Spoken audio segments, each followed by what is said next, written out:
Hi, in this video, we're talking charts as part of our fundamental series. We will go over how to get basic charts set up and added to your documents. Our setup today includes a few variables that we have pre-established for use in charts and a couple of formatting variables that we'll use throughout the discussion. We'll talk about each of these when we get there. We also have a VBox set up here, and we're using a VBox because we want to place the title of the chart above the chart. So a VBox works perfectly for that purpose. In our VBox, we have a chart title, which is simply a paragraph here, and that is what we see in the document here. Okay, so let's just add a blank chart here and run it. And let's press F1 on chart. We can see that our parameters include width, height, and border. So taking a look here at our parameters, we have 5 inches width, 5 inches height, and a top border with a 0.5 inch pixel line and 10 pixels of padding with no content at this point. So let's add some content so we can see something in the chart. Okay, so I've added a chart series, which is the minimum required piece of information for a chart to be drawn. In that series, we gave it a label called Megacorp, and then we have this data called Megacorp data, which if we take a peek up here on line 7, we see that it simply is an array of 4 numbers. Nothing more than that. Let's just press F5. So if we look at this chart, at this point, we see 3 basic things. We see the data columns, we see these numbers on the bottom axis, and these series numbers on this left vertical axis. So right now, let's just look at the chart type. We have a column chart, obviously, but we didn't tell it to give us a column chart because that's what Nitro will give you by default. So let's change the chart type and see how to do that first. So here is an area type. You can very easily change that to a bar type, and we can change it back to a column. So first we're going to look at this axis down here on the bottom. We call this the x-axis, and this is where the data are grouped into particular areas, in this case columns. They're currently named 1, 2, 3, and 4. But obviously we didn't give anything the names 1, 2, 3, or 4 over here in the chart or up here in the data. Nitro just automatically gave each one of these groups a name because we didn't provide one. So there's 4 numbers in the data set, so we have 4 names, 1, 2, 3, and 4. On the left, we have this axis where it's showing us the values, and Nitro figured out a number above and at the bottom of the data set and gave us a scale to reference. So the rules here are that the x-axis is the axis regardless of orientation that contains the groupings for the values. Right now the x-axis is on the bottom, but if we change the chart type to a bar, press F5, now the x-axis is on the left vertical side. Okay, our next rule is that the value axis is the axis regardless of orientation that contains the data values. Right now they're on the bottom, but if we return this to a default chart column type, now they're on the left. Just going to add a separator here and return this to the default type. Excellent. Okay, so let's start with this x-axis here, and let's get rid of these default numbers, and let's provide some actual names. So we're going to go up here above this series, and let's add in the property, the chart property called x-axis. It's pretty straightforward. That's referring to this axis, and it requires a chart axis type, and in that we're going to give it basically these years. This is a way of taking an array of dates here and just stepping up by year. So we'll see those if we just press F5 now. Our x-axis now has appropriate names. So even though it's obvious that these are years, sometimes we need to give the x-axis a name. So we're going to go ahead and do that. And right here above the x-axis property, we'll give it an x-label property of year. Press F5. And there we go. We've taken care of our x-axis. So now let's do a little work on our values axis. So just as we had an X label, we're going to add a value label. And we're going to call it $millions. And there it is. But that doesn't look so great because it pushes the content over. So it would look better if we were able to rotate that millions around. And it just so happens that I worked that out ahead of time.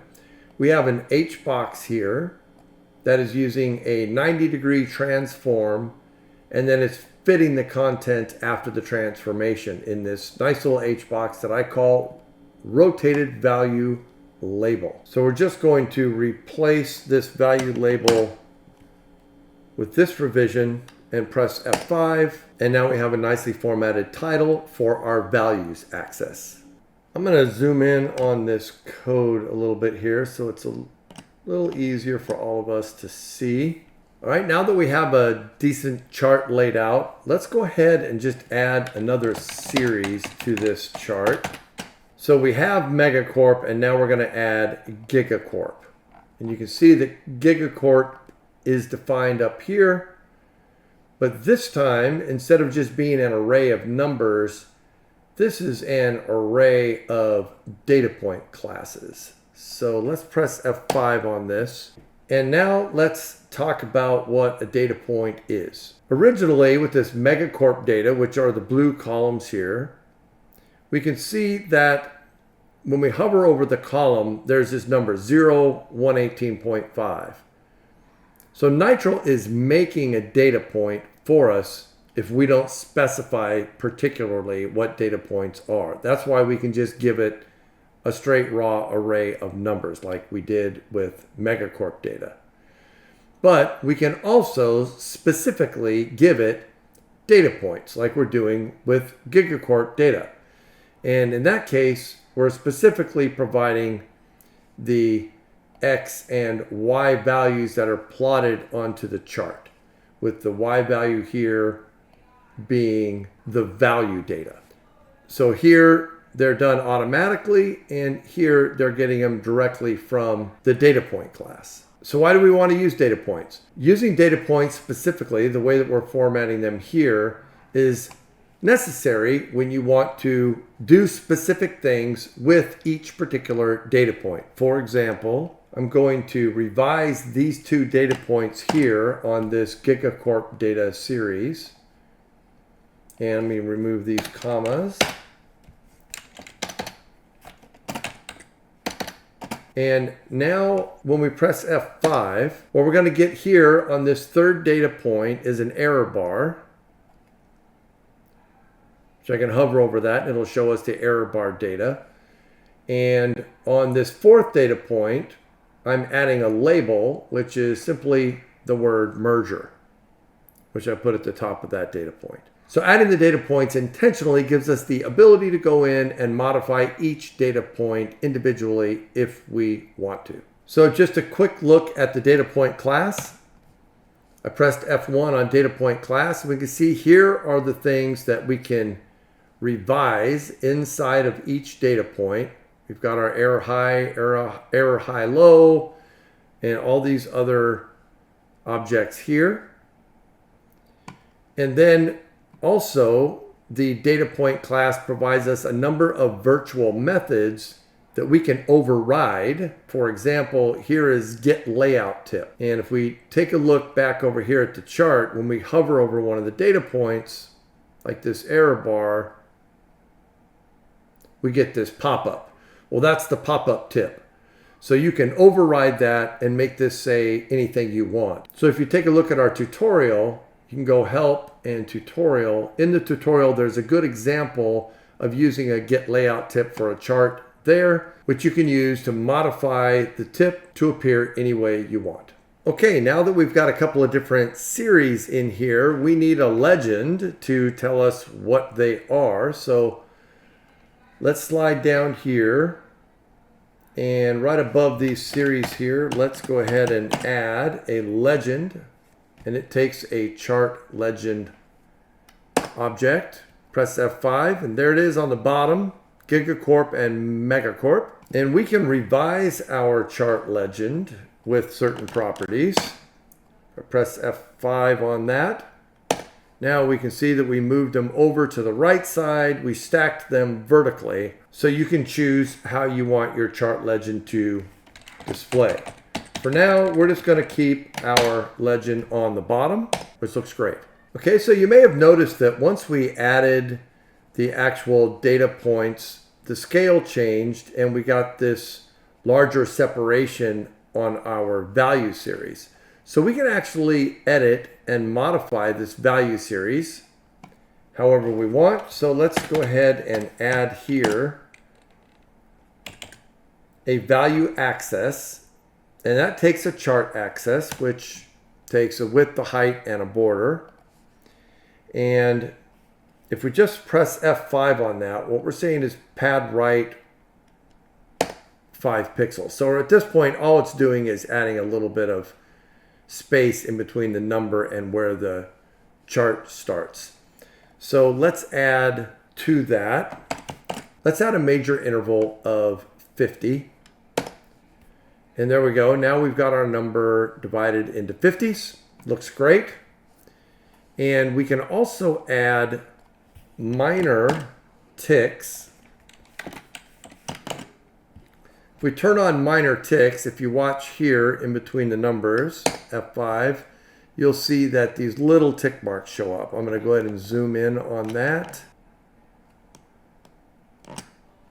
And you can see the tick marks there. And then we can even make a final little adjustment to the text there, right? We can do just about anything we want with this by revising it. And that gives us a little bit more display room for our chart, makes the number smaller, and that looks nice. Okay, so let's add yet another series to this chart. This time we're going to add TerraCorp data, which we can see is defined here. It's just another 4 sets of data points. And let's F5. Okay, and now we can switch our chart to another type. Let's say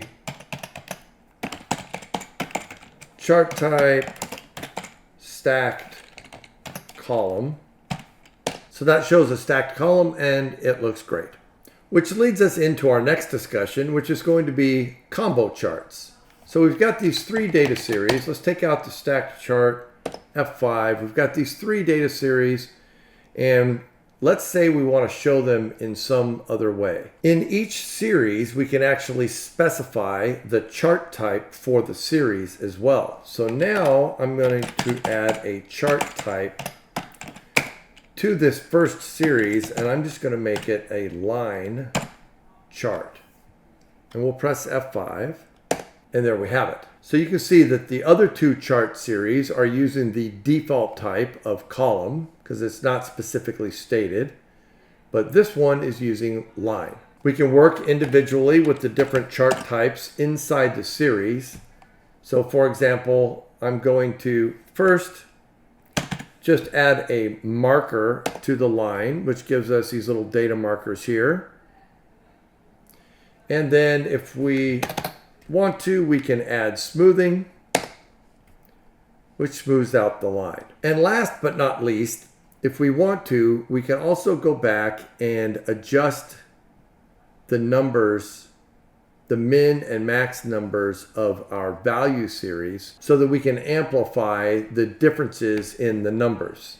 So for example, if I go here to our value axis, so I can paste this in here and I can start at say 50, and maybe I want to change the top to 600 for whatever reason. I press F5 and that changes the data with the value now starting at 50 and going to 600. Now, if for some reason you make your starting data point